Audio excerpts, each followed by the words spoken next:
there is only one God, and his name is death. And there is only one thing we say to death. Not today.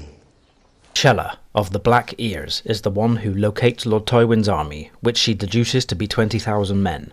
Tyrion has gathered a force of over 300 mountain clansmen, and Gunthor, son of Gurn, is collecting more. He wonders what his father will make of his little army, since he is not sure what to make of them himself. Tyrion wants to meet his father without the clansmen, but Ulf, son of Umar, expresses distrust, and Shagga insists that he will go with the boy man, and if he lies, Tyrion will lose his manhood. Tyrion is forced to quickly give in to the demands of his captor followers.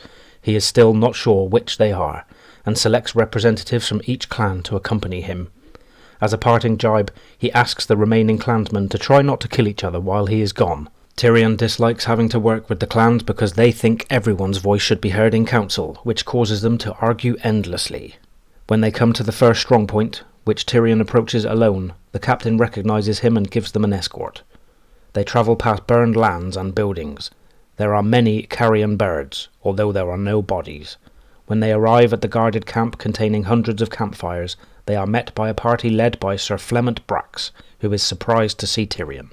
He tells Tyrion that his father has taken the inn at the crossroads as his headquarters, which Tyrion finds a fitting full circle to his unpleasant abduction. As they pass the many banners, Tyrion guesses that Chella's count cannot be far wrong.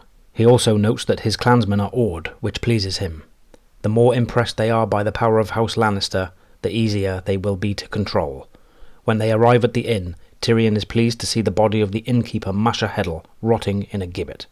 When the stable boys emerge hesitantly to take their horses, Shagga is suspicious, but Tyrion is able to convince him. House guards at the door direct Tyrion to his father in the common room. Lord Tywin Lannister is sharing an ale with his brother Sir Kevan Lannister. Kevan sees Tyrion first and expresses surprise, but Tywin only remarks that the rumours of his demise were unfounded. Tyrion tells his father that he is sorry to disappoint him, feeling uncomfortable with his deformities under his father's gaze. He quickly covers his discomfort with a quip that he is thankful they started a war for his sake. His father takes the opportunity to chastise Tyrion for going meekly with a woman, as his brother Jaime would not have gone without a fight. Tyrion replies that Jaime is also taller. Lord Tywin then explains that Lannister honour demanded that they go to war after Tyrion was captured. Tyrion asks them how that war is going. His father explains that Jaime has been covering himself in glory, smashing the forces of Lords Piper and Vance at the Golden Tooth, and pushing on to defeat the main Tully forces outside Riverrun and capture Edmure Tully.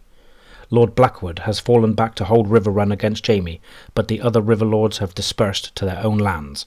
Many of these lords have now fallen one by one to Lord Tywin's army, leaving only the Freys and Mallisters to oppose them. Lord Tywin is not concerned. He knows that Walder Frey will not bestir himself until the winner is clear, and Jason Mallister lacks the strength to stand alone. The only real threat is the Starks or the Arryns. Tyrion tells him they need not worry about the Arryns, but the Starks are another matter. He is informed of Eddard Stark's arrest and that Robb Stark has called the Stark banners. Tyrion remains unperturbed, declaring that Robb is an only child. When Tyrion questions how Cersei has convinced King Robert to imprison his dear friend Ned, he learns that the king is dead and Joffrey now reigns. Tyrion immediately understands that his sister is the true ruler and knows that things will be very different. Tyrion is then offered a command in the army. He is able to handle Mark Piper and Carol Vance, who have been raiding Jaime's supply trains across the Red Fork, and Beric Dondarrion, who has been harassing Tywin's foraging parties. Tyrion is not impressed with this command of perhaps 20 men, so he reveals to his father he has a promise to keep: weapons and armour for 3,000 clansmen and wagons to carry them. Then the door opens with a crash as the captain of the guard flies across the room. Shagga stamps in, followed by the other clansmen. Lord Tywin coolly asks who they are, and Tyrion explains that they followed him and he wants to keep them. The clansmen insist that free men have the right to sit on war councils. Once Tyrion has introduced the clansmen, he introduces his father, complete with all his titles. Lord Tywin claims that even in the Westerlands they have heard of the prowess of the mountain clans, and asks what brings them here. The reply is horses, silk, and steel. It is then that news arrives that Robb Stark's host is coming down the King's Road. Lord Tywin is pleased that he will be given such an easy chance to defeat House Stark, so he can turn his attention towards Stannis Baratheon. He gives orders that Sir Adam Marbrand fall back to draw the Northerners further south, harassing them along the way. After ordering the army assembled, Tywin compliments the clansmen's fearless reputation and promises that if they fight for him, he will provide them with all that Tyrion promised them and more. The clansmen insist that they are being promised what is already owed. Tywin quickly covers by claiming that his words were a courtesy, and that his boldest knights fear to face the Northerners. Timett takes the bait, and declares that the burned men fear nothing.